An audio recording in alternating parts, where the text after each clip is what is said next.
He thought he rescued a wounded alien pet. 6 months later, it turned into a predator the size of a horse. And now an alien princess is demanding he surrender it, or accept her hand instead. But what if the real danger is what they woke up together? The storm had come fast, dark clouds sweeping across the violet sky of Proximus B. Lightning cracked above the alien valley, and acid rain slammed against the research base like bullets. Lieutenant Commander Ethan Hope stood at the window, watching the chaos outside. Something about that night felt different. Too quiet underneath the noise. Too tense. A voice came through his earpiece. "Sir, seismic readings are spiking in Sector 7. You need to see this." Ethan grabbed his helmet and ignored the usual safety protocols. Rules could wait. Whatever was happening couldn't. Within minutes, he and Specialist Chivers were bouncing across the soaked terrain in their rover. They reached the site just as the ground gave way. A huge sinkhole had opened, revealing an underground chamber glowing with strange blue light. They went in. Inside, the walls shimmered like black glass lit from within. Symbols danced across the surface like stars. And in the corner, barely visible, something moved. It was small, no bigger than a kitten. Covered in soft blue fur, its glowing eyes locked onto Ethan's. It was bleeding, trembling, but still alive. "What is that?" Chivers asked, raising his scanner. Ethan didn't answer. He felt something then, like a spark inside his chest, a pull. He stepped forward, ignoring the shaking walls and falling debris. And in that final moment before the chamber collapsed, he picked up the creature and stuffed it inside his suit pouch. Back at the base, the scientists wanted to study it, poke it, cut it. But Ethan refused. He took it to his quarters, cleaned its wound, and fed it protein rations. The creature stared at him, never blinking, not afraid, just watching, almost understanding. He named it Cobalt. That night he dreamed of tall temples, alien cities, and green-skinned people with glowing hair. Guardians, massive blue beasts, stood like statues beside royal thrones. When Ethan woke, the creature was curled. Next to him, warm and silent. Over the next 6 months, Cobalt grew faster than anything Ethan had seen. What once fit in his palm now reached his knees. Its muscles rippled under its fur. Its eyes held the same eerie intelligence. It was quiet. Loyal, protective, but not safe. The base staff grew nervous. Too many strange readings. Too many unexplained power surges from Cobalt's room. Ethan tried to calm them, but he couldn't explain what was happening either. He only knew one thing. They were connected. When he was afraid, Cobalt stood taller. When he laughed, the creature chirped softly. When he dreamed, it showed him things. Visions of a world that felt almost like memory. Then the ship came. It didn't announce itself. It just appeared in orbit, smooth, silver, and glowing like liquid metal, the kind of ship no one had ever seen before, and it was coming straight for them. In the command center, Captain Harrington's voice was tight. "We're being hailed. Unknown language. Wait, it's translating." The screen flickered, revealing a tall alien woman with green skin and silver hair that shimmered like moonlight. She wore golden armor and held herself like royalty. "I am Princess Ferrara of the Vidya Collective," she said, calm and sharp. "You have taken something sacred. Return it or face the consequences." Ethan stepped forward. "You mean Cobalt?" She blinked, slowly. "You named it?" "I saved it," he said. "I've been caring for it." The princess leaned in, her expression unreadable. "Impossible. Guardians only bond with the royal bloodline. You are not one of us." As if in answer, the doors to the command center slid open, and Cobalt entered. Bigger now. Silent. Powerful. He walked straight to Ethan's side, and growled. The princess stared at them both. Then she whispered something none of them expected. "It chose you." No one spoke. The weight of that moment settled on the room like gravity. Whatever rules had once existed, whatever ancient customs or sacred laws, they had just been shattered by a single choice. Cobalt had bonded with a human, and now everything was about to change. The air in the command center turned heavy after the princess's words. It chose you. No one moved. No one spoke. Even the base AI fell silent. Ethan glanced down at Cobalt. The creature, now the size of a full-grown wolf, stood between him and the alien transmission. Its glowing blue eyes stared directly at the screen. It didn't look afraid. It looked defiant. Captain Harrington broke the silence. Commander Hope, you need to explain this. Now. Ethan took a deep breath. I found him injured. I didn't even know what he was. I just helped. He never showed aggression. Never. Attacked. He follows me like a dog, but he understands more than that. He dreams. He shares dreams. Ferrara, still on the screen, narrowed her eyes. You've been seeing visions? Yes, Ethan said. Cities, temples, your people, guardians standing beside your royal thrones. That's not possible, she muttered, mostly to herself. Not without the bond. She turned to someone off screen and said something in her native language. Then back to Ethan. Your connection has triggered resonance. You've awakened ancient memory. He is not a pet. He is a guardian, a sacred being bred to protect our bloodline. If that bond is formed incorrectly, it can destroy both of you. I didn't force it, Ethan said firmly. I never tried. He chose me. The princess stared for a long moment. Then you must return with us immediately. Harrington stepped forward. Hold on. Commander Hope is under my command. If this creature's dangerous, you can't help him, Ferrara interrupted coldly.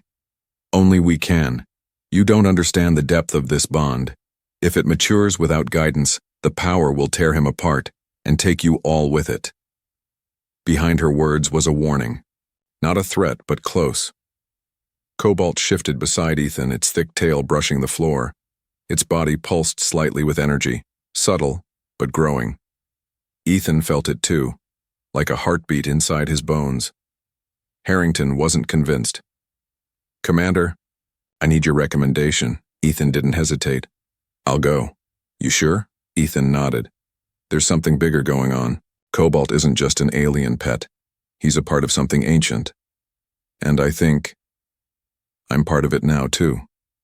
The room held its breath. The princess gave a single nod. Then prepare.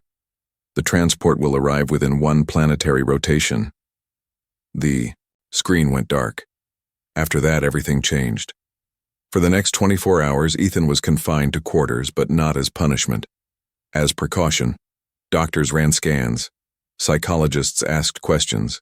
Engineers examined Cobalt from a distance. No one dared get too close. The creature watched them all with quiet intelligence. No barking, no hissing, just calm observation. Ethan sat on the floor beside him, stroking the thick blue fur behind his ears. You really shook the universe up, didn't you? Cobalt let out a low sound, almost like laughter. That night, Ethan dreamt again. But this time it was different. The temples were darker, the sky black. The guardians were no longer standing. They were fighting against something monstrous. Shadows with no faces. Creatures made of silence and teeth. He woke up in a cold sweat. Cobalt was already standing, growling low, staring at the window. They both felt it. Something was coming. The next day, the alien ship descended from orbit. It was beautiful, smooth, as glass glowing like starlight. No weapons visible, no engines roaring. Just quiet power. Ethan, wearing a simple travel suit, stepped aboard with Cobalt at his side. As the doors closed behind them, he didn't look back. Ferrara met them in the entrance chamber. She wore different armor now, less ceremonial, more practical. Her expression was unreadable. Ethan nodded. You're really taking me to your planet? Yes, she said. To the Temple of Guardians. Cobalt pressed against Ethan's leg, a familiar comfort. As the ship left the planet's atmosphere, Earth and its sky faded from view. A new world awaited, one that had called across space to find him. In the quiet of the ship's passage, Ferrara finally spoke again. The last time a Guardian bonded outside the royal line was before we had records. Ethan glanced at her. You think this is a mistake? No, she said, eyes fixed on him. I think it's a sign. They stood side by side in silence, watching stars streak past the windows. And somewhere deep in the ship, Cobalt growled softly. Not in fear, but in recognition. The journey through space should have been peaceful. But for Ethan, peace was impossible now. He stood in the observation deck of the Vidian ship, staring at the stars. They shimmered like ice crystals in a black ocean too far to touch, too quiet to understand. Behind him, Cobalt paced like a restless lion. His fur seemed brighter in zero gravity, flickering with soft pulses of blue light that made the walls glow faintly in return. Ferrara entered quietly, her reflection catching in the window beside Ethan's. He's accelerating, she said. Ethan didn't turn. I've noticed. In a few days he may reach full size. Cobalt stopped pacing. He turned and looked at them both, calm but alert. His eyes glowed with that same unreadable depth. They were no longer animal eyes. They had become sentient. Ethan finally asked, "What happens if the bond isn't completed?" Ferrara paused. She seemed to search for the right words. The Guardian's energy becomes unstable. Without the ceremony, the power turns inward. It starts breaking things, thoughts, emotions, then bones. So he dies? Worse, she said quietly. He destroys everything around him first. Ethan's jaw tightened. Then we better do it right. Ferrara studied him for a long moment. You're not afraid. I'm terrified, Ethan said, but I'm still here. That answer made her lips twitch, almost a smile. They were quiet after that. When the ship finally entered orbit around Vidia, Ethan's breath caught in his throat. He'd seen beautiful planets before, lush colonies, twin sun systems, gas giants that shimmered like fire, but nothing like this. Vidia looked alive. Green forests spread like oceans, dotted with silver cities that glowed gently like embers. Massive tree spires rose into the clouds. Rivers of light flowed between mountaintop temples. Everything looked grown, not built, natural, but precise. It's beautiful, he said softly. Ferrara nodded. It's also broken, but maybe not for long. The transport descended toward a vast structure nestled between two mountains, the Temple of Guardians. It looked older than the forest itself. Rings of stone circled a central spire, each one etched with symbols that seemed to pulse in time with Cobalt's presence. As they disembarked, Ethan noticed the delegation waiting for them, not smiling, not welcoming. Dozens of green-skinned Vidians stood in golden bronze armor. At the front was an older man, tall and silent, with silver markings down the side of his face. My father, Ferrara said under her breath. The High Sovereign?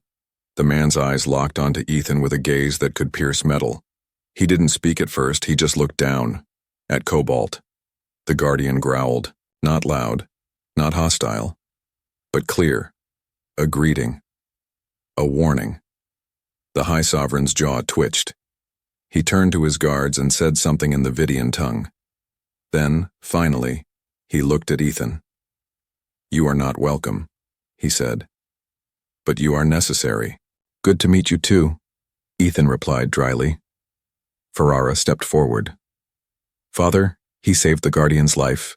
He didn't ask for this bond. It chose him. That's what worries me, the Sovereign said.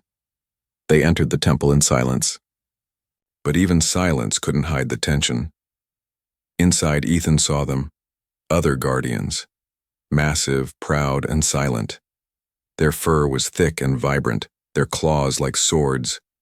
They stood guard in halls of crystal and stone, each one positioned like a living statue, but when Ethan passed them, they moved. Not much, just enough. Heads dipped, eyes followed. It wasn't aggression, It was recognition. Even Ferrara looked surprised. "They're acknowledging you." Ethan didn't know what to say. He just felt Cobalt's presence at his side, steady as gravity. They reached the inner sanctum, a vast circular chamber with a glowing pool in the center. Symbols lined the walls, ancient and humming softly. An elder waited there, hunched but tall, with pale green skin and glowing eyes. His voice rasped like leaves in wind. "I am Krell, keeper of lore. You are the outsider of the prophecy." Ethan tilted his head. "There's a prophecy?" Krell nodded. "An outsider from beyond the stars. A bond formed without crown or ritual. A guardian awakened by heart, not command. And the truth revealed." "What truth?" Ethan asked. Krell turned to Ferrara. "That your royal bloodline is not chosen, it is simply repeated." Ferrara's face paled. "That's not possible." "It is fact," Krell said. "The guardians choose based on energy resonance, emotional truth, not blood, not title." Cobalt let out a low growl that echoed in the chamber, and the other guardians responded. From every hallway, a deep sound rolled through the temple like thunder. An answer. Krell turned to Ethan. "They know. They feel it. The old order is ending." Ethan glanced at Ferrara. She looked shaken, not angry, not defensive, just unsure. He stepped closer. "You were raised to believe you were special. I get it. But maybe being chosen means something different now." She looked up at him. "Then show me." Krell lifted a glowing scroll from the altar. "There is one way to prove it, the true bonding ceremony, not royal, not inherited, earned." Ferrara looked between Ethan and Cobalt. "What happens if we succeed?" "You will rewrite our entire history," Krell said. "And if you fail, you will burn." Outside, the sun dipped below the mountains.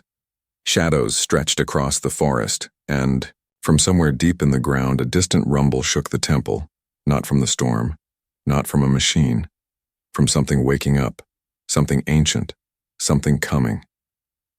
They had just begun to understand what Cobalt was, and now the world beneath them was starting to shake. At first, it was a low tremor, easy to miss. But Ethan felt it, not just under his feet, but deep inside his chest, like a second heartbeat that didn't belong to him. Krell's old eyes narrowed. "It begins." Ferrara stepped forward. "What is that?" The elder turned toward the glowing pool in the center of the sanctum. "The resonance has reached the deep halls. The guardians are sensing what was hidden, what was buried." Ethan looked down at Cobalt. The guardian was still, muscles tense, ears perked, not afraid, just alert. Cobalt's blue eyes locked with Ethan's, and in a blink, Ethan was somewhere else. Not dreaming, remembering. Stone towers under a red sky. A war. Guardians charging into battle against shadows that moved like smoke and teeth. Cities crumbling. Green-skinned warriors falling. And at the center of it all, a monstrous shape. A creature that seemed to drink light. It had no face. Only hunger. Then Ethan snapped back into the temple, gasping. Ferrara grabbed his arm. "What did you see?" He looked at her, his voice shaky, but steady. "Something's coming. Something old. Something the guardians were made for." Krell's voice was grim. "The void." The princess frowned. "That's a myth." "No," Krell said, pointing to Cobalt. "He remembers." Ethan's pulse quickened. "What do you mean?" Krell moved toward the ancient glyphs on the walls. The guardians were not created as pets or royal symbols. They were designed, engineered, to protect against a force that lives between the stars. The void hunters, creatures of pure entropy. They come when civilizations grow too fast, when energy becomes loud. Ferrara's eyes widened. "You think we woke them?" "I think he did," Krell said, gesturing at Ethan. Ethan stiffened. "Me?" "The bond was pure," Krell said. "Unfiltered, uncontrolled. It sent out a signal no guardian has ever sent before, and the void heard it. Silence fell over the chamber. Ferrara turned slowly toward Ethan. Her voice was quiet. You didn't just break our laws. You might have broken the sky. Before he could respond, a loud chime echoed through the temple. The heavy doors swung open with a hiss, and in stepped a tall figure in ornate armor, flanked by soldiers. His voice cut through the air like ice. You did. The soldier stepped aside, revealing Lord Vex, the sovereign's cousin, and next in line to rule if Ferrara were to fall from grace.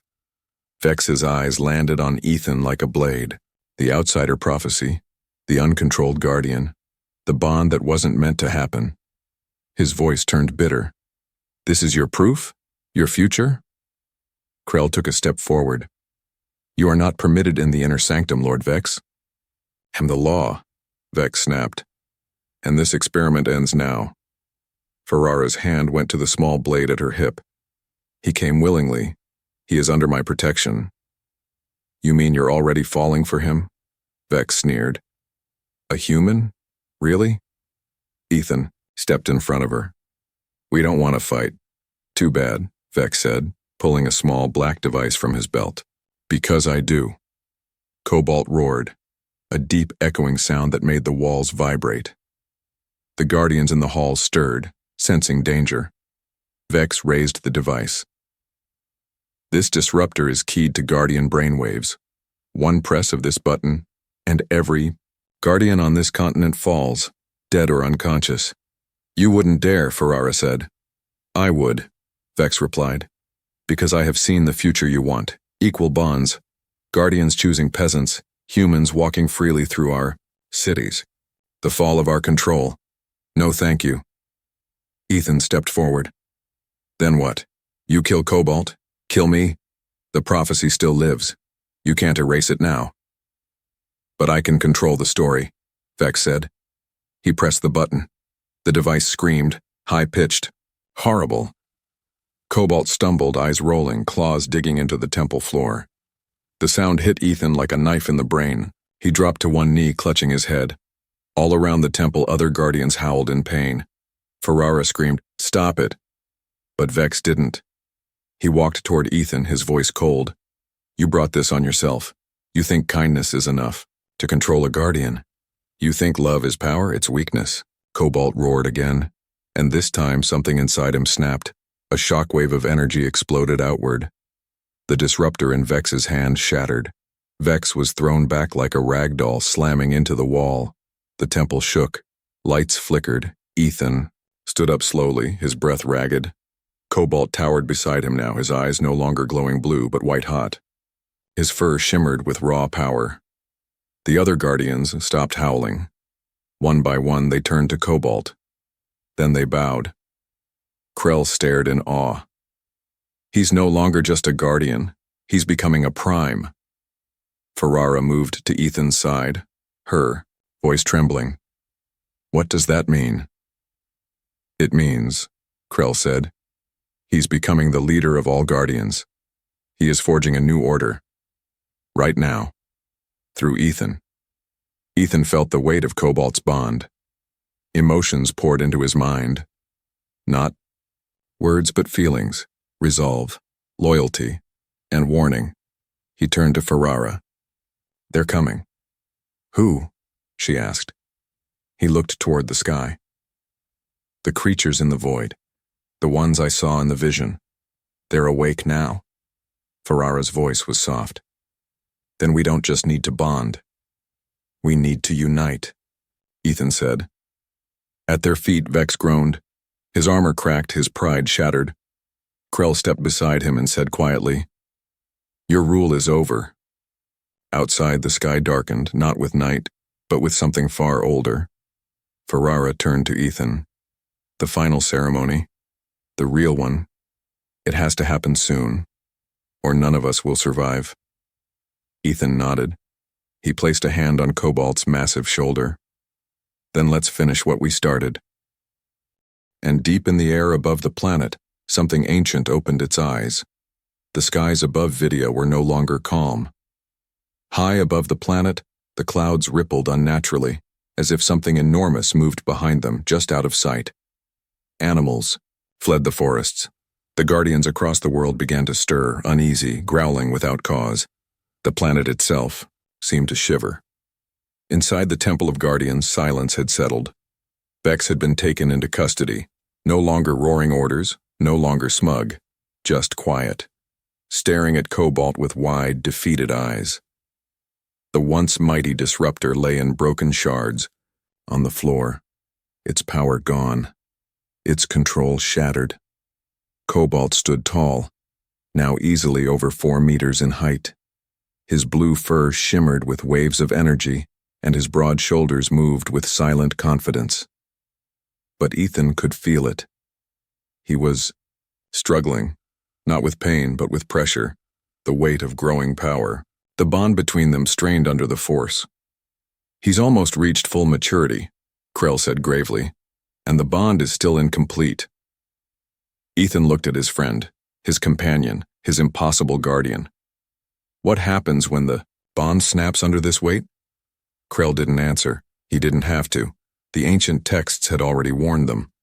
Without the true bond, a mature guardian could not contain its energy, and once it slipped out of control, it wouldn't stop. It wouldn't recognize friend or foe. Ethan felt the truth in his chest.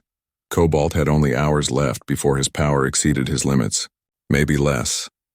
Ferrara was at Ethan's side, already issuing orders to the temple guards, summoning a transport, organizing safe routes. She had shed her ceremonial robes for something simpler, armor that clung to her like bark to a tree, elegant and built for movement. She looked like a queen, but also like someone preparing for war. "We go to the sanctuary," she said. "Now." "The one in the Emerald Wilds?" Ethan asked, strapping on his gear. She nodded. "It's the oldest. The first, the only one with enough ambient energy to channel a full prime bonding. And we're sure it'll work?" "No," she said, locking eyes with him. "But it's the only shot we have." The High Sovereign himself appeared in the doorway. Ferrara's father. His expression, once hard and cold, had softened into something that resembled understanding, or maybe pride. "I was wrong about you, Ethan Hope," the Sovereign said. Ethan blinked. "That's a first. You made him choose you, not with force, not with fear, with loyalty, with love." Ethan hesitated, caught off guard by the word. The Sovereign continued. "That's rarer than bloodlines. Take my daughter, and do what must be done." Ferrara raised her chin. "With your blessing?" "No," the Sovereign said. "With your choice. That's stronger." They didn't waste another second. The journey to the Emerald Wilds was long and treacherous. Their path led through glowing forests and winding stone paths, ancient trails lit by bioluminescent moss and the pulsing veins of the planet itself. Vidians called it the Heart Path, and only bond pairs were ever allowed to walk it. Krell came with them, holding the prophecy text like a sacred flame. "We have 3 days at most," he warned, "and the signs are already showing." Above them the sky had split, not fully, not visibly, but wrong. Birds avoided it. Wind twisted unnaturally. And at night the stars no longer held their familiar patterns. Something had entered the system, something that swallowed light. On the second day, while resting beside a slow, crystal-clear river, Ferrara approached Ethan. Her armor was off and she wore a simple Vidian wrap, something loose, meant for peace rituals. She sat beside him in silence for a moment. Then she asked, "Do you believe in fate?"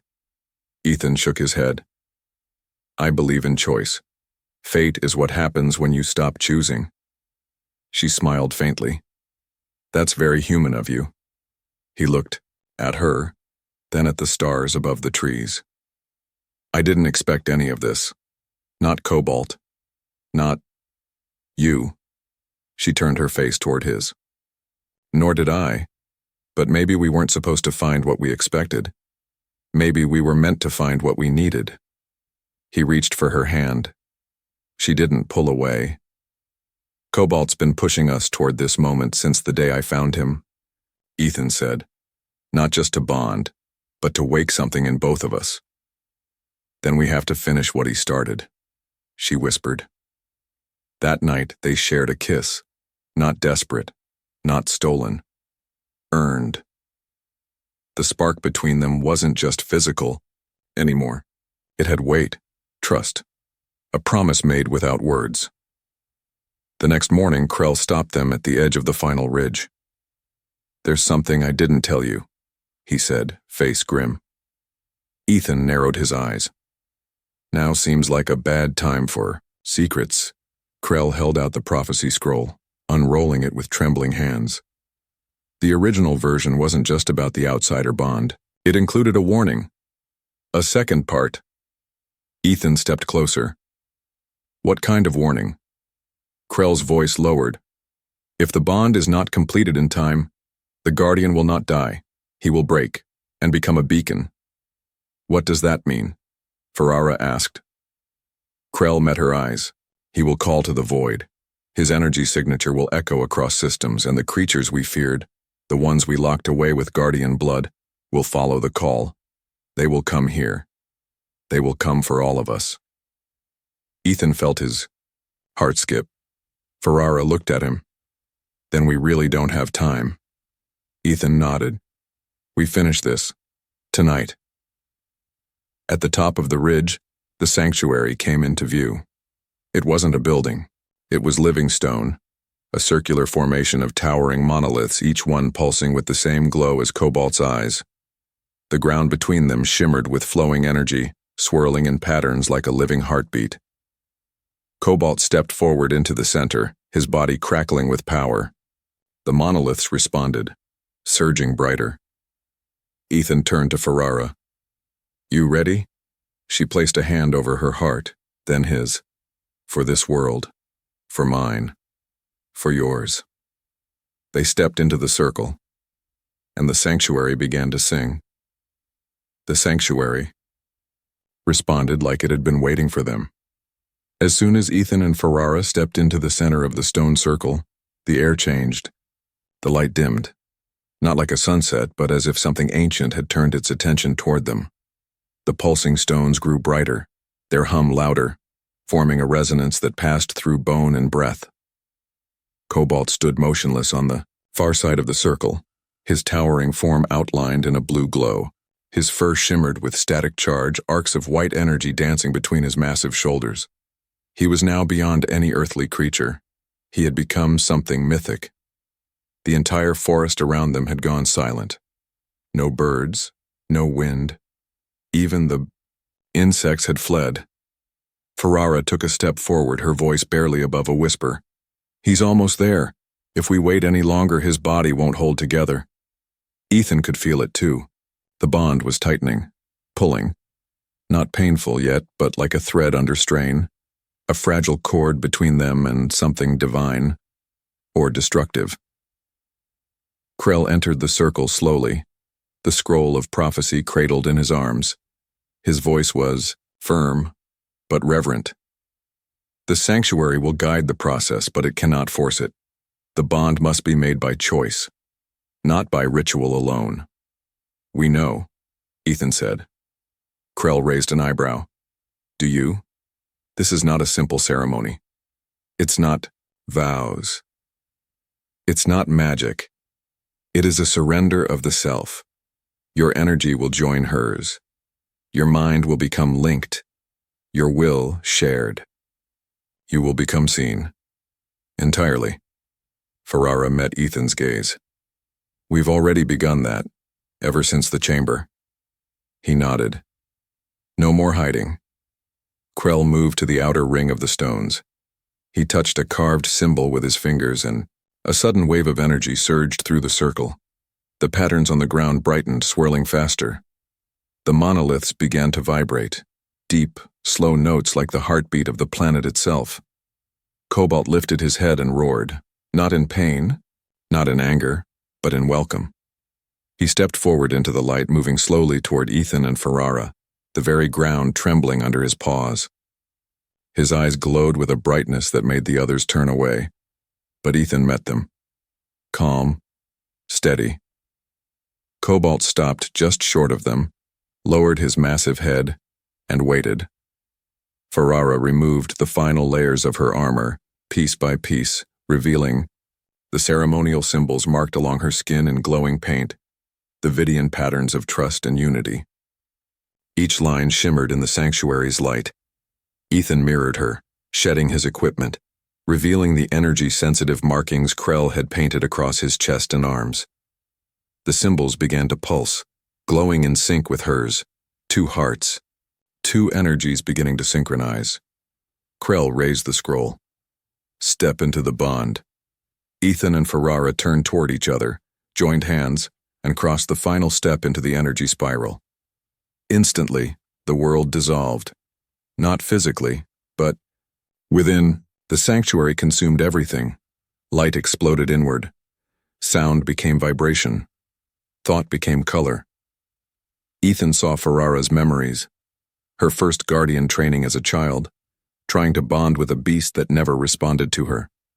Her disappointment, her fear, her anger at always being told she was chosen but never feeling it, her loneliness as a princess among priests and generals, her jealousy when she saw real bonds forming between low-born Vidians and their guardians. Then, her memory of meeting him, Ethan, the stubborn, reckless human who looked at her not with reverence or fear, but with challenge, with curiosity, with truth. She saw his life too. The death of his brother in a space skirmish. The guilt that never left. The way he'd buried himself in assignments across uncharted systems, trying to avoid Earth, trying to avoid memory. And then, Proximus B, the storm, the chamber, the choice to pick up a bleeding, frightened thing that didn't belong to him and never let go. Cobalt stepped into the spiral, his energy wrapped around theirs, not separate but joining, not as a pet to a master but as equal, guardian, bondmate, witness.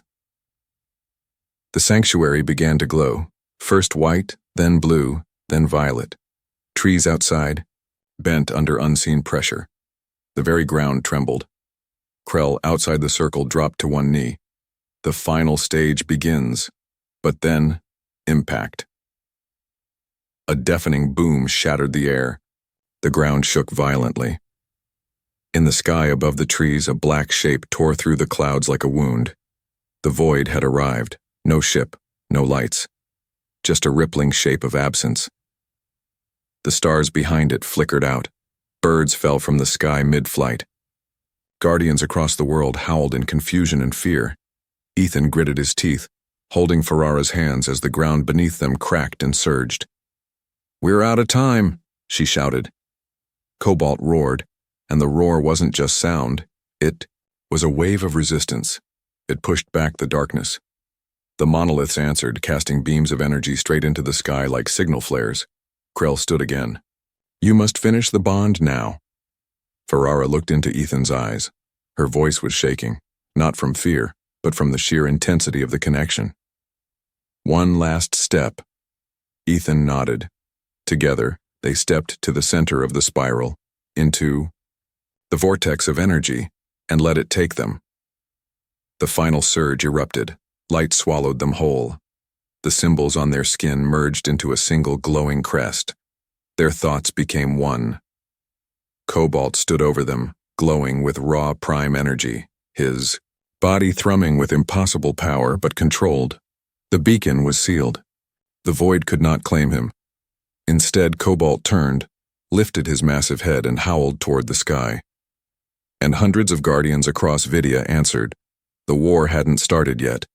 But now, it finally had a defender. The sanctuary's pulse became a thunderbeat across the continent. Every guardian on Vidia felt it, like a second heartbeat awakening in their chests. Across cities, forests, deserts, and mountains, blue-furred giants paused mid-stride, lifted their heads, and howled. Their bondmates, Vidian and newly bonded humans, felt it too. Like a voice cutting through fear. The prime bond was complete, and the void knew it. In orbit, the darkness tore itself wider. The thing that emerged from the rift had no shape, no surface, just motion, a writhing storm of absence absorbing starlight, distorting reality. No weapons, no language, just hunger. Pure, endless hunger. The High Sovereign stood in the grand hall of Vidya's capital, watching the sky from the great viewing dome. His advisors shouted, his generals panicked. But the Sovereign only whispered one word: hope. In the sanctuary. Below, Ethan opened his eyes. He was no longer just Ethan Hope of Earth. He was himself, but more. The bond had fused him to something ancient. He could feel Ferrara beside him, not as a thought or a touch, but as a presence, constant and sure. Her heartbeat matched his. Her fears, her strength, her wonder, they rippled through him like his own. And Cobalt stood over them, no longer a beast, no longer a pet. He was prime guardian. Cobalt's eyes, once glowing blue, now blazed with shifting colors: gold, white, silver. Energy streamed off his body in arcs that cracked the air. When he howled again, the very sky shimmered. Ferrara stood and turned toward the distant horizon. It's coming for the temple cities. We need to move, Ethan said. We don't just defend Vidya, we lead it. They emerged from the sanctuary like a legend reborn. Already loyalists had gathered, riders on smaller guardians, scouts, messengers, and above them, streaking through the atmosphere, were 3 ships marked with Earth insignias, human ships. Earth had sent its first defense fleet not to conquer, but to stand beside their allies. Ethan's old captain, Harrington, crackled over comms. Hope, you out there? Ethan smiled. Standing tall. You've got incoming, something huge. It just swallowed one of Jupiter's research satellites whole. Ethan looked at the sky, watching the stars blink out again. Then it's time we show it what we've become. A plan formed in his mind, not given by the bond, but inspired by it. Cobalt's memories, Ferrara's knowledge, Earth's tactical thinking. They couldn't kill the void, not with weapons, but they could seal it. The sanctuary wasn't just a place of bonding. It was a beacon, a stabilizer, a defense network built thousands of years ago. 5 temples formed a geometric lattice around Vidya's magnetic core. If they could charge all 5 at once, the planet's natural energy could create a barrier, strong enough to bend space, a prison made of resonance. They only needed to activate the other 4 and hold off the void long enough to finish the charge. Ethan rode Cobalt, Ferrara seated behind him, as the Prime Guardian led the charge. They split into 5 teams, each carrying a newly bonded pair, each riding guardians of growing strength and awareness. One by one, they activated the temples. As the final one surged with power, the void responded. It descended. Not a beam. Not a blast, a shadow. The sky collapsed, trees cracked, mountains bent. The void dropped onto the surface like a second night, its tendrils reaching for energy. For them. It struck the capital city first. And there, waiting, was the High Sovereign. Surrounded by guardians, he stood unflinching as the darkness fell. We are not prey, he said, activating the old city's temple core. We are Vidya, and we do not kneel. The pulse of the activation sent a shockwave into the network. The final piece was in place, but the void had sensed the heart of the lattice, and it turned its fury toward the sanctuary, straight toward Ethan. The charge still needed 1 more minute.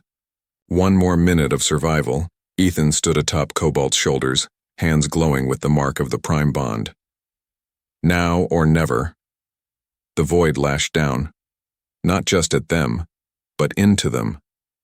Ethan felt the scream of entropy, the pressure of timeless hunger. It wanted to unmake them, unmake everything. Ferrara reached out, grabbing Ethan's hand. We don't run, Ethan grinned. We fight. Together, they poured their energy into Cobalt, who rose like a living tower of light. His roar shook the stone pillars. The other guardians rallied, forming a wall of blue fur and bared teeth, howling with one voice. And when the void struck, they held. For a moment, Ethan saw it all, the billions of lives across Vidya. The children, the cities, the forests. He saw Earth, too. His old home, his brother's grave, his ship. He held it all in his mind, then gave it to Cobalt, and Cobalt answered. The energy surged. 5 temples lit up like stars. The sky cracked with light. The lattice snapped shut, trapping the void's form in a prison of vibration, resonance, and will. The scream could be felt in souls, and then silence. The light dimmed. The sky returned. The void was gone. Banished. Not destroyed, but denied. Ethan collapsed to one knee. Ferrara held him up, eyes bright with tears. Cobalt stood over them, the great guardians breathing slow and calm, the glow in his eyes soft once more. It was over. 6 months later, a new city rose around the sanctuary. Not a Vidian city, not a human one, a shared one. Guardians moved freely, walking beside bondmates of all kinds, Vidian, human, hybrid. The temple was now a school, a place to teach the next generation what Ethan and Ferrara had discovered. That bond was more than command, more than tradition. It was choice, trust, love. In the central chamber, Ethan stood beside Ferrara, watching new recruits arrive. She smiled. You still don't like speeches. Not really, he admitted. But I like stories. And what story is this one? She asked. He looked out across the temple, at Cobalt, now crowned in ceremonial silver, watching over the children, at guardians basking in the sun, at humans shaking hands with aliens. He turned to her. It's the one where we didn't save the world alone. He took her hand, kissed her palm. It's the one where we saved each other. And somewhere high in orbit, Earth's second diplomatic fleet approached, because the galaxy had taken notice.